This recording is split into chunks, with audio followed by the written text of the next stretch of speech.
जय हिंद दोस्तों, कैसे हैं आप लोग। आई होप आप लोग अच्छे होंगे।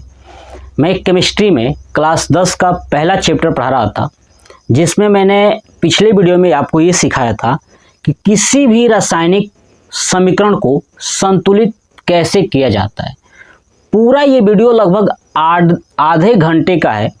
वहाँ पे मैं पूरी चीज़ें सिखा चुका हूँ कि कैसे समीकरण को संतुलित करना है ना। ये करके दिखाया भी हूँ और आपके लिए मैंने 3 प्रश्न भी दिया था, है ना, कि आप कमेंट बॉक्स में कमेंट करके उसका आंसर जरूर दीजिएगा। ठीक है, चलिए आज के इस वीडियो में हम लोग ये पढ़ने वाले हैं कि जो रासायनिक समीकरण है ना, उसका महत्व क्या है।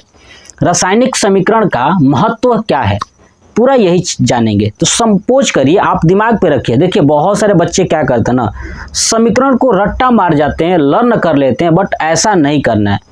आपको कॉन्सेप्ट सीखना है कि कॉन्सेप्ट सीखेंगे तो बोर्ड एग्जाम में आप आसानी से लिख सकते हो। तो चलिए मैं कॉन्सेप्ट को तैयार कराता हूँ। सपोज करिए, ध्यान सुनिएगा, मैं एक समीकरण लिख रहा हूँ और इसी समीकरण के माध्यम से पूरे महत्व को मैं याद करा दूंगा। देखिए मान लेता हूँ एक समीकरण है H2 + O2 और ये बना H2O। क्या बना? H2O।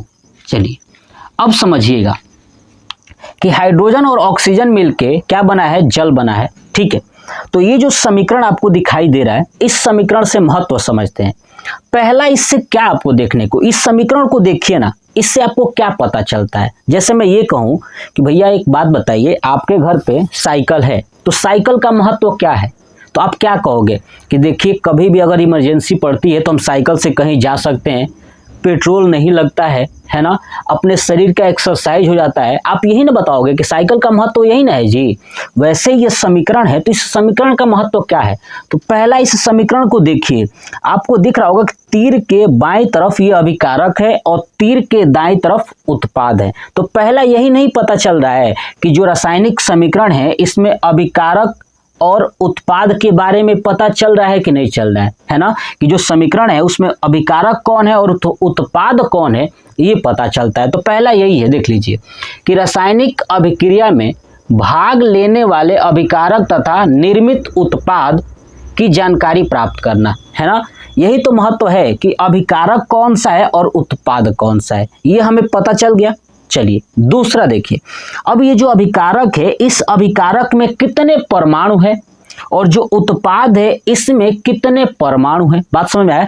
अभिकारक के अंदर जो अणु है, देखिए ये सब क्या है, अणु है ना, अणु, और उत्पाद में भी क्या है, अणु है। तो अभिकारक और उत्पाद में अणु है ना, इस अणु के अंदर कितने परमाणु के संगठन है, कितने परमाणु है, इसके बारे में पता चलता है। जैसे सपोज करिए यहाँ पे देखिए हाइड्रोजन कितने हैं, तो 2 है, यानी हाइड्रोजन 2 है, ये अणु है और अणु के अंदर हाइड्रोजन कितने हैं, तो 1 और 2 यानी 2 है। ऐसे ही ऑक्सीजन क्या है, अणु है पूरा ये O2 और कितने ऑक्सीजन है, तो 2 है। यानी अणु के अंदर परमाणुओं के संगठन का पता लगाना, ये कॉन्सेप्ट है अभिकारक में और उत्पाद में। ये दूसरा पॉइंट सही है। देखिए अभिकारक तथा उत्पाद के अणुओं में परमाणुओं के संगठन, यानी पूरा ये अणु है और इसमें परमाणुओं के संगठन का पता चलता है कि भैया कितने परमाणु हैं अणु में, है ना। ये अणु है, इसमें कितने परमाणु हैं। जैसे आप देखिए ये पूरा H2O, ये एक क्या है, अणु है। क्या है ये, H2O एक अणु है और इसमें कितने परमाणु है, तो देखिए H2 और हाइड्रोजन 1, टोटल 3 परमाणु है। बात समझ में है। H2O मिला के अणु है और इस अणु में कितने परमाणु है, तो टोटल 3 परमाणु है, ये हमें पता चलता है। तो दूसरा यही था कि अभिकारक तथा उत्पाद के अणुओं में परमाणुओं के संगठन का पता चलता है। बात समझ में आ गया। ठीक है, दूसरा पॉइंट। तीसरा पॉइंट, इससे क्या पता चलता है, इससे ये पता चलता है कि यार ये हाइड्रोजन था, ये ऑक्सीजन था, जैसे मिला तो बन गया जल। तो पहला, यानी जो ये अभिक्रिया है ना, इस अभिक्रिया की प्रकृति के बारे में पता चलता है कि भैया 2 गैस यानी हाइड्रोजन गैस और ऑक्सीजन गैस दोनों को मिलाया और बन गया जल। यानी हाइड्रोजन गैस सबसे ज्यादा ज्वलनशील गैस और ऑक्सीजन किसी भी चीज को जलाने के लिए जरूरत होता है और दोनों मिलके बन गए जल। मतलब एक बात समझ रहे हैं ना, हाइड्रोजन जलने वाला, ऑक्सीजन जलाने वाला और दोनों मिलके बन गए बुझाने वाला, है ना, यानी पानी। है ना।